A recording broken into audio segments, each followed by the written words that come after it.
The first off-campus show of the year. This is so nice. I love this intimate audience. And if you feel so inclined, we would love for you to move up and fill the seats that are a little bit further up so we can get all nice and cozy with each other. Tonight is going to literally, okay, let me tell you this. Hold on to your hats, people, because boy, do we have a show for you. We are going to be seeing the debut of Generation 36 doing improv. And before that, we are going to have a stand-up Preglow from Chicago renowned and world-renowned stand-up comics, whom you'll meet. So just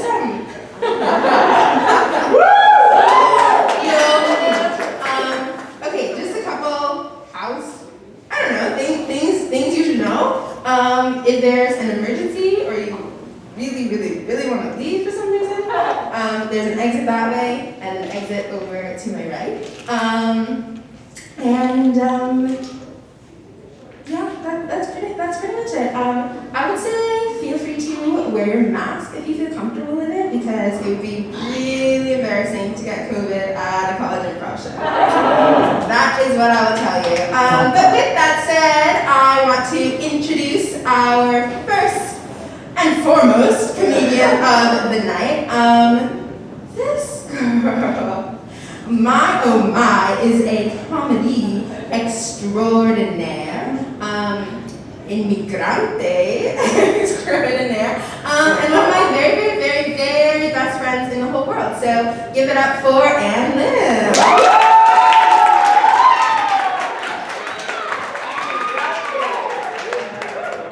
This is so intimate. But it's like, I feel like I'm at a family reunion. We're like Brad Pitt's family because we're all different races. Hi everyone. I'm gonna just get right into it. I wish I was like a little bit more mysterious. I'm not a mysterious person. Like I don't have mysterious vibes at all. Like sort of genetically, I'm really just kind of a nerd. Like if I was the first Asian on Euphoria, my own like line in the whole show would be like, "You guys are being crazy right now." I don't have anything to add to that show. Like I'm the kind of person where it doesn't matter how many times I've smoked weed. Every time I talk about smoking weed, it sounds like I've never smoked before. Like someone would be like, "Oh, what did you do last night?" I'd be like, "I smoked the joint." Like hard tea, like I'm a Shakespearean actor, you know, get through every syllable. But I never feel like less mysterious than when I'm on the CTA. And you know, I'm sitting there and then the person goes like, "Next stop, Cermak, Chinatown," and then I get off.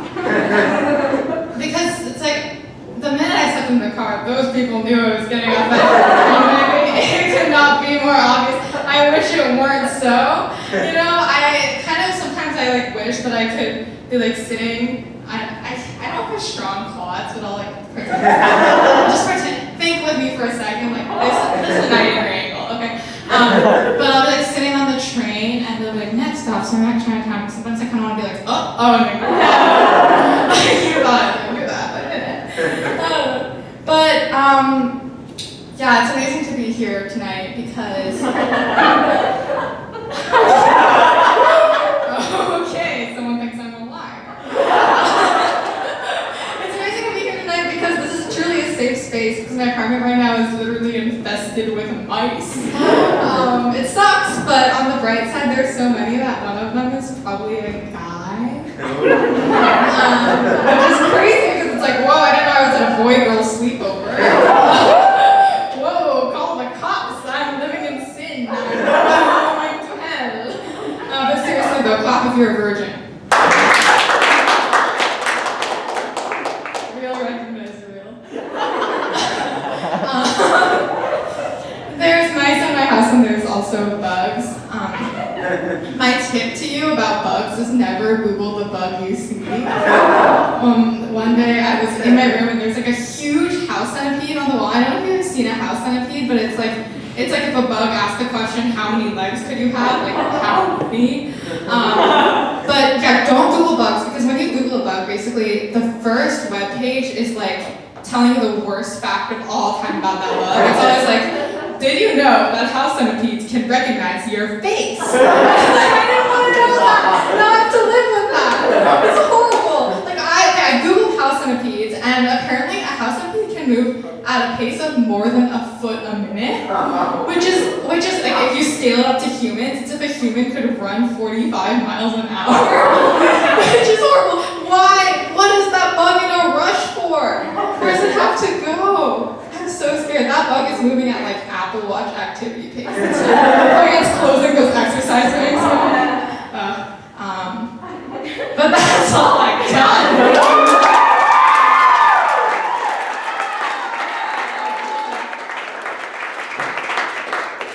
What do you think? You like my closing? I love it. Whoa. Okay, my life has changed after hearing you do stand-up.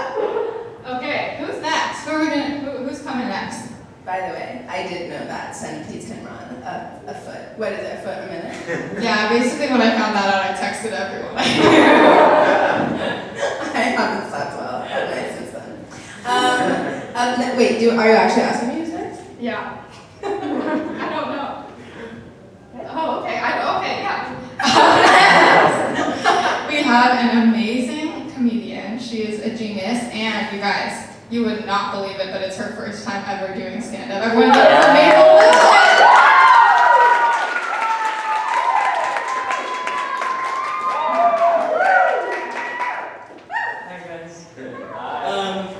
Okay, one thing you should know about me, I love the goodie bag at the end of the dentist appointment. You know the bag I'm talking about. Toothpaste, toothbrush, if you're lucky, floss. No, but I love that bag, and I think the reason I love that bag so much is because I love free stuff. Like, in 7th grade, my dog died. I'm gonna be really funny tonight. The dog died, and I was crying, and then in the vet's office, and they hand us a tote and a water bottle with the vet's insignia on it. And I'm like, sobbing, and we get the tote, and I'm like, it's gonna be fine. She was on her way out anyway. No, but in retrospect, I do think a water bottle is tasteless, because first of all, it's like water bottle. Water. Meaning the thing my dead dog drank when she was thirsty. And it's like, well, it's like, my dog died, can we get a fucking thermos or something like that? No, okay, so I love the goodie bag at the dentist. And I think that's because the dentist is really stressful for me, and it's stressful because I am fighting with my dental hygienist. Her name is Rosa. Let me paint a picture of Rosa. First of all, her name is Rosa. Normal. Early 50s. Normal. She's from Staten Island. Getting a She wears 3 Cartier rings. And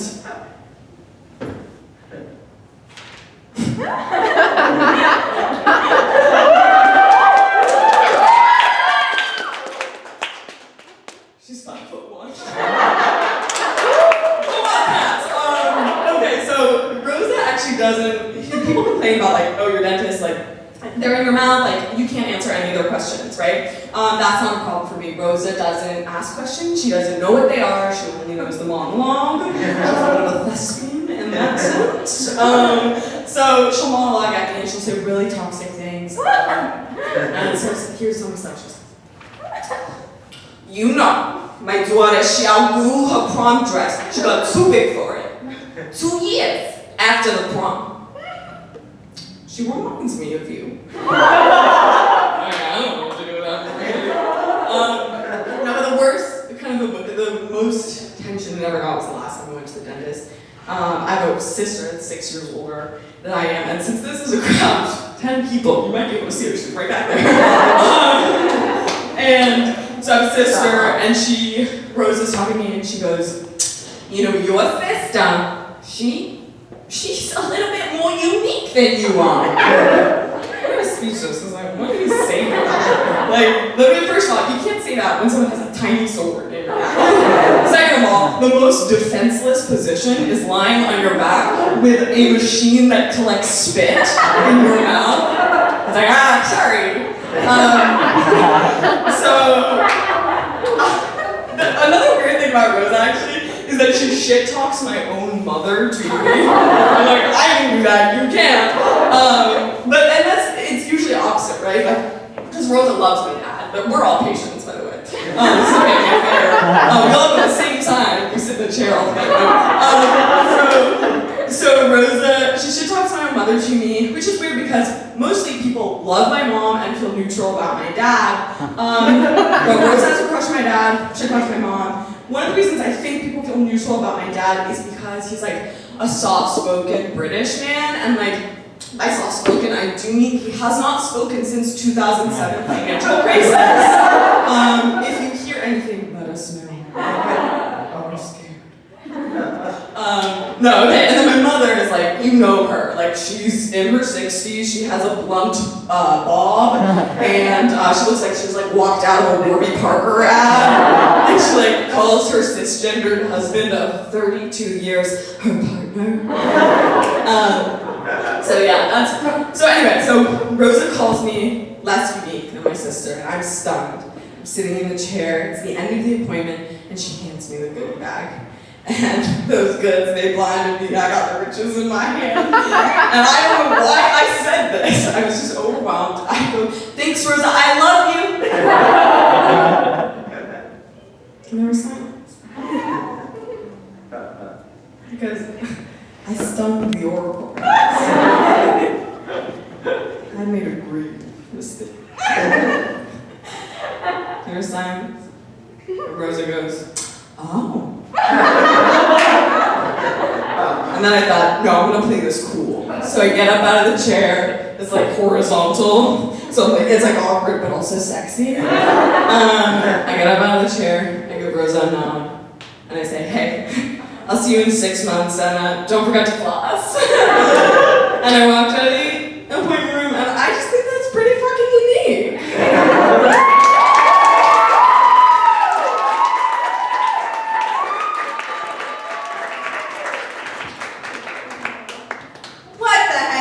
Keep it going from there.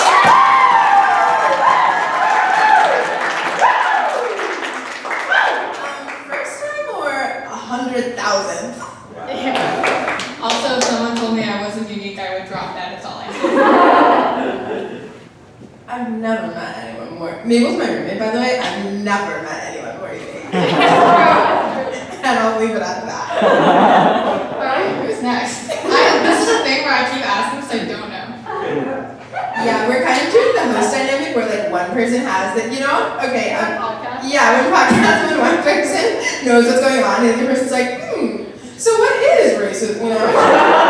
Like, wait, so they took a little girl to an abandoned hotel and somehow she died? My producer made okay, we gotta stop. Okay. Just say it. You can just say it. Well, I want to reveal it at the end. Can I say also I love the farce of the microphone? Yeah, we even need this thing. We can all hear each other. The talking stick that I Okay, this next comedian has been my coworker since birth. We are both Harper baristas, and is literally one of the top sweetie cutie patooties of Chicago. Give it up for Devon!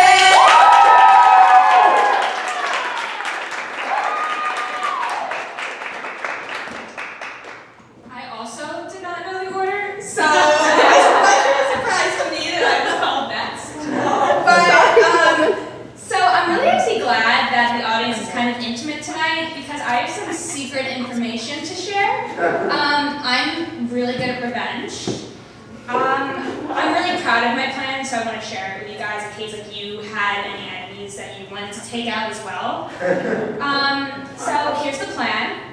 As Joe, I guess, spoiled a little bit, I'm a barista, which means if life were a video game, my HP points would be doubled because when I evolved from my non-barista form, my coolness and hotness just skyrocketed.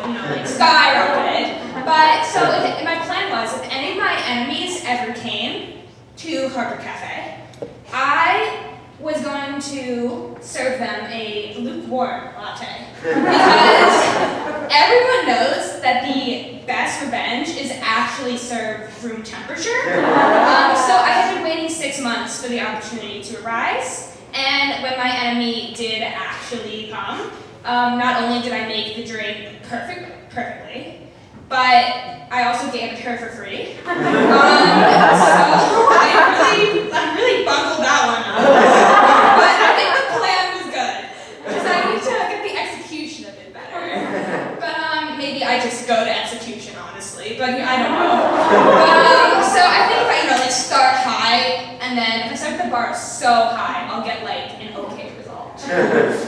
So this is a secret that I need you guys to pinky promise, because if my enemy heard this, I would never get the attempt to, you know? But so speaking of being confidential, is doctor-patient confidentiality like a two-way street? Am I allowed to tell you guys things that my therapist told me? So she said that she doesn't actually believe in depression. But she's from New Jersey, so I think she's just like living in a state of denial. But do any of us have like an actual normal relationship with our therapist?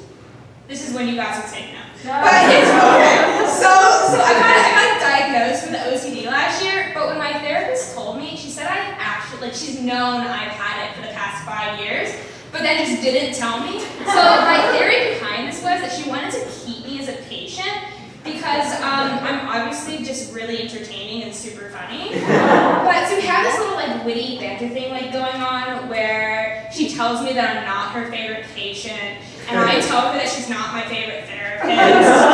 But so you know how you can actually like keep going to your pediatrician until you're 25? That's me with my therapist because she's actually a child therapist. I get prescribed gummy Zoloft, and there's 3 different flavors. There's obsessive orange, compulsive cherry, and then there's grape. But I have a lot of weird things about me that I thought they were just like me being like weird, but turns out they could be OCD weird. And so, but some of those things that I'm just like, having these like self-realization moments is I don't know how to use a microwave. Planes make me feel dirty. Other people can't touch my bed. I actually also can't touch my bed. I sleep on the floor. The bed is purely decoration, so that when I was in my Zoom classes last year, people wouldn't think I was weird. But I've also actually just learned to let other people touch me, which means I'm finally ready to enter my slut era. I currently have graduated to holding hands. So my OCD also manifests in me overthinking absolutely everything, which is both a blessing and a curse, because it means I mostly get the Wordle in 3. But on the other hand, it means I spend the entire night staying up thinking about how I could have gotten the Wordle in 2. I'll also spend just like 4 hours randomly thinking about how nice my legs are. So I refuse to drive because signs are a danger to me. Yield to my innermost desires. Okay. Road work ahead. You like the meme? Like I sure hope it does. Just constantly plays in my head at all times. Stop signs. Stop what? Stop overthinking. I actually have accommodations for that, so that was kind of ableist of them to put that there. And don't even get me started on traffic lights. I don't too many colors. I'm just red's gonna turn yellow. I don't know. It's at any point. But could get a pilot's license, however, because there's no signs in the sky. I think it would be really cool if I were the first woman to ever become a pilot, or just to ever have a license in general. So that's what I have for this. Thank you.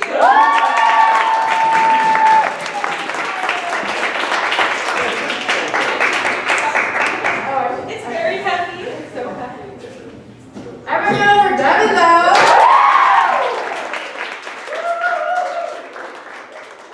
The only time I ever went to therapy, I went because I thought I had ADHD, and it was a student counseling appointment, which if you've ever been to one of those, it's like hell. And I went because I thought I had ADHD, and after 2 sessions, the person was like, I don't think you have ADHD, which is horrible because it means like this whole thing is my fault. We have a really amazing comedian up next. They are the sun, moon, and 3 more stars. And you actually already saw them already, so it's kind of spoilers for like the way they look. And we're it up for Joel!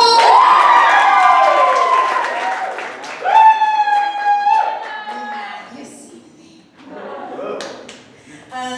Hey though. Hi, Joe. I love you guys. This is not even a joke. You guys are just nice. Hi. Okay. What am I joking about? So. Okay. Okay. Let me try again. How about this? I love you guys. You're so nice to me. You make me feel so loved. Unlike my mom. My mom and I don't get along. She doesn't like me. But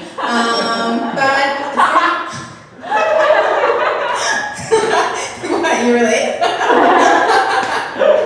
But sometimes I try and think about it from her perspective, and I'm like, okay, I get it. You're having a hard time. Because if someone just showed up in my life one day who looked exactly like me, but was a little smaller, had slightly perkier boobs, and an undeniable sense of wit, yeah, I'd be pissed too. I'd be gone.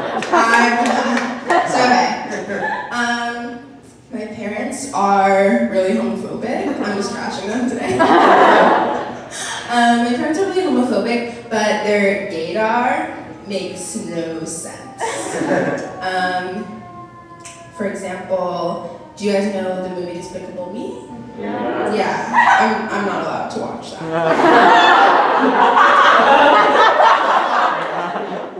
I can't tell you why. It's gay. Okay. So here's my impression of my parents' gaydar when they see an actual gay person.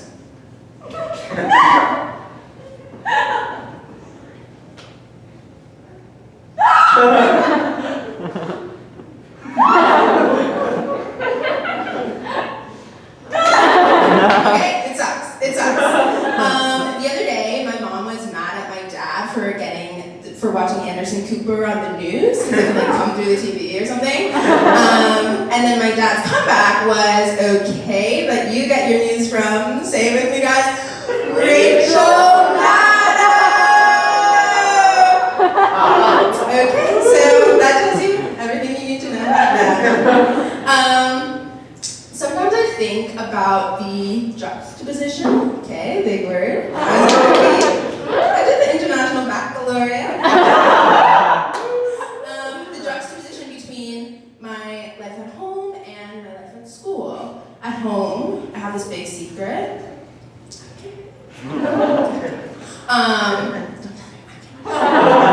And at school, I have another big secret. Earnest moment. Only a couple people know this, but I'm a pre-med student. And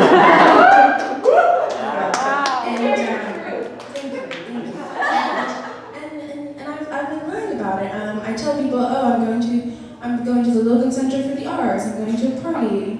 So I'm not. I'm going to biological sciences.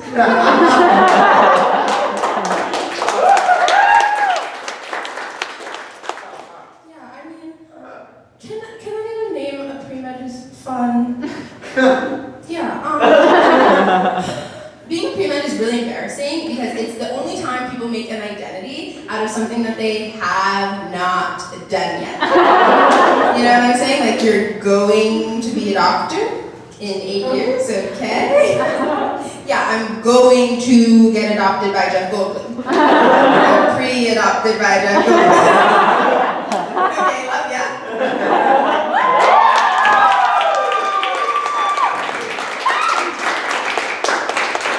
Yay, this is so fun. We have one more comedian for you tonight. Thank you so much again for coming. You guys are literally getting exclusive taste of comedy at Chicago. Our next comedian, actually along with Devon earlier, they are both the co-presidents, directors,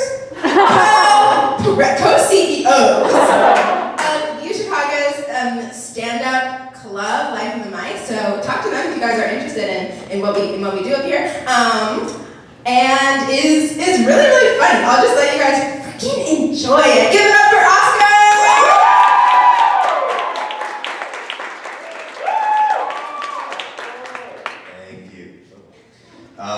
I found out about this last night, so I've been preparing all day, not for the performance, but for my audience contributions to the improv show. I was thinking of some really not fun ones, just to challenge the performers. Like they'll be like, give me a place, I have children's hospital. They're like, give me a relationship, I'm gonna be like, computer science major and another computer science major.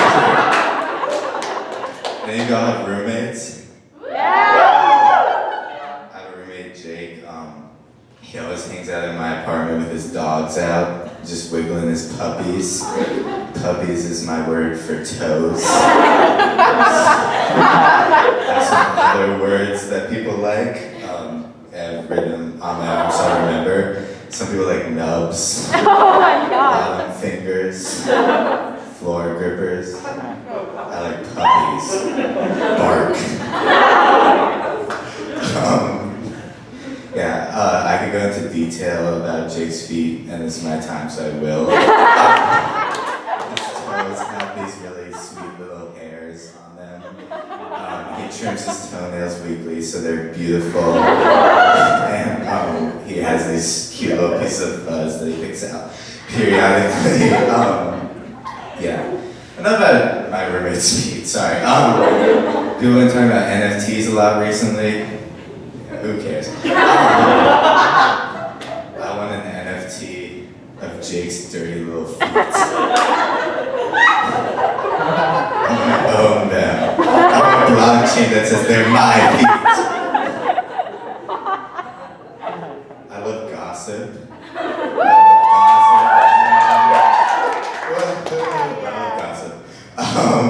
Devon told me this something the other day. She was like, don't tell anyone. I told 8 people. I don't know what to say. Someone sees me, they're like, hey Oscar, how are you doing? I'm like, nothing's going on, but have you heard about Devon? Makes me want to be a therapist. So I always have gossip to share. Talk to patient confidentiality. Speaking of therapists, I had my first sex thought in 3rd grade. I had a crush on this girl named Veronica.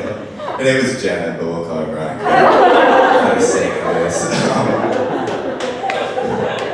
I had a decent idea of what sex was because my mom showed me an episode of Glee. I kind of knew. I would sit in math class and I would picture me and Veronica just naked in the bed, and that was it. But the issue was my best friend John at the time also liked Veronica. So I felt kind of bad. I felt like I was excluding him, so he would be in my fantasy as well. Just on the other side, also naked, so it made sense. And it was nice, I would just sit there in math class, and sometimes me and John would smile at each other because we were best friends. It was really great. So yeah, that's another, scenario I would give the improv people. What's a scenario you'll give us? And I'd be like, a 3rd grader's sexual fantasy. That's it, thank you guys.